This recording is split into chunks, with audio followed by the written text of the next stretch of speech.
2000 KG লিফটের সবাই load টেস্টে আছি। আমরা সবাই এখানে এমপ্লয়ি, সবাই আমরা বিল্ডিং এর লোক।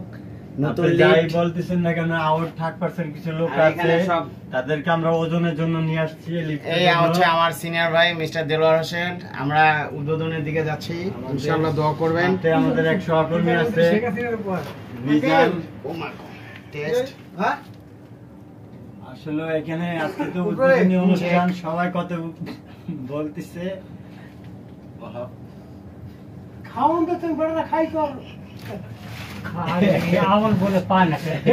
হ্যাঁ বলে এনে গিয়ে কি করতে হইছে আল্লাহ আল্লাহ আল্লাহর নাম 10 মিটার স্পিড আমরা নিচ্ছি। লিফটের গিয়ে কি করতে হয় আল্লাহ নাম আগে রইছে। ইনশাআল্লাহ সাকসেসফুলের দিকে যাব। আঙ্কেল আর নিচে যাই কি নেমে যাব? নিচে যাই নেমে যাব? কত লাগছে? আর থাকবারও? ও নেই। এটা বন্ধ।